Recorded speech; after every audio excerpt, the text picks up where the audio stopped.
بسم الله الرحمن الرحيم هو الذي أرسل رسوله بالهدى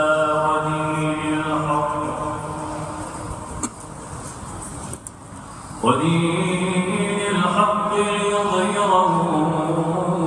على الدين كله.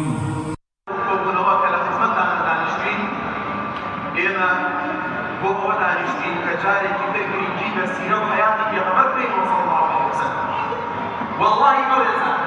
سيرة وشيان النبي صلى الله عليه وسلم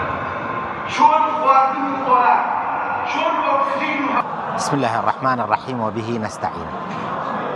بقناعتي من وحقيقتي شهر وايا يذكرنوي في غمري خاص صلى الله عليه وسلم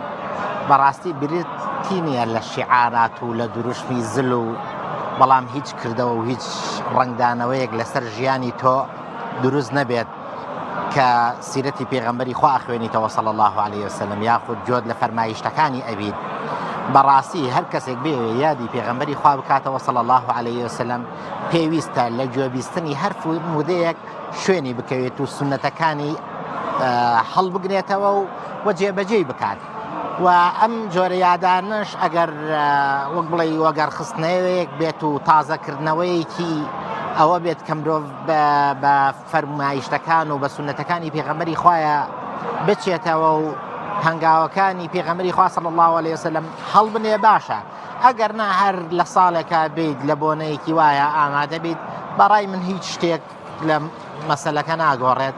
هیوادارم خوای گەورە تەوفیقی هەموو لایەکمان بدات بتوانین لەم بۆنانەیە دەرفەت بخۆزینەوە جۆبیستی مووقفێک لە مووقفەکانی ژیانی پێغەمبەر بین صلی الله عليه وسلم تاوەکو ببێتە هۆی ئەوەی داینەمۆیەک ژیانمان بەرەو پێش بخات. اللهم آمين. بسم الله الحمد لله والصلاة والسلام على رسول الله.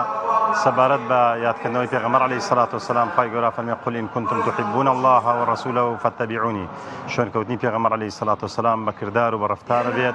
ئەبێ ئینسانی مسلمان شوێنکەوتوی سونەتەکانی پێغەمبەر عليه الصلاة والسلام لە ڕۆژانەیە لە هەرسوکەوتیە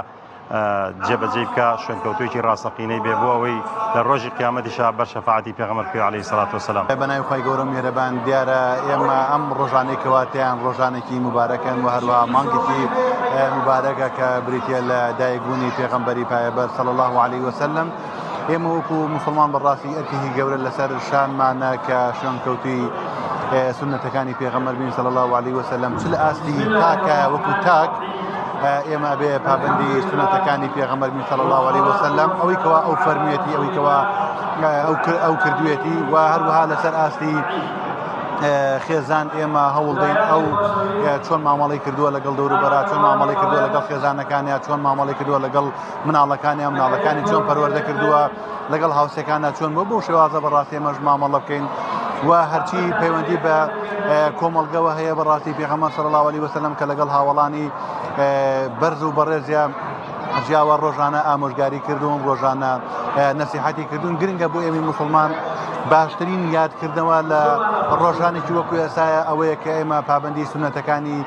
پێغەمبەر بین صلی الله عليه وسلم بەڕێی من ئەمە باشترین یادکردنەوەیە کە ئەوەی کەوا ئەو فەرمیەتی ئەوەی کەوا ئەو جێبەجێ کردووە ئەوەی کەوا لەگەڵ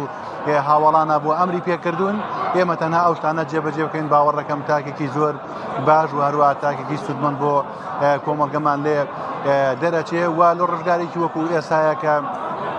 چ تاکەکانمان چ خێزانەکانمان چ وڵاتەکەمان بە قەیرانێکی گەورە و گرانە تێپەڕ بێ پێویستان بە ئامۆژگاریەکانی پێغەمبەر صلی الله عليه وسلم و هەروە پێویستان بە فەرمودەکانی ئەوە بۆیە گرنگە مامۆستایانی بەڕێز زانایانی بەڕێز لە ڕژگارێکی وەکو ئەمڕۆیە فەرمودەکانمان بۆ شی بکەنەوە بۆی کەوا ئێمە و سەرجە مسلمانان هەم گوێڕایاڵی بین و هەم لە ژیانی ڕۆژانی خۆمانە جێبەجێ بکەین. داواکارم لە خوای پەروەردگار ئێمەی موسڵمان ئاگامان لێبێ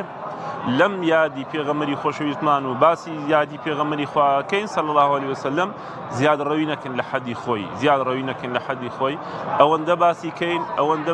باسی کەین کە بزانین ئەمە پێشەنگێکمان بووە پێشەوایەکمان بووە دەرزی لێ وەربگرین دەرز لە ژیانی وەربگرین چۆن بۆ لەگەڵ ئافرەتانە چۆن بۆ ئێمەش ئاوا بین چۆن بۆ لەگەڵ هاوسێ ئامە ئاوا بین چۆن بۆ لەگەڵ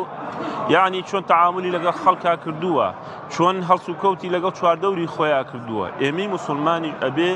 بەم ڕوحە تا ئەو ڕوحەی لە ناخی ئەسحابی پێغەمبەرا بوو صلی الله علیه وسلم ئەو خۆشەویستە نەگەڕێتەوە بۆ ئێمەی موسڵمانی بەڕاستی چاوەڕێی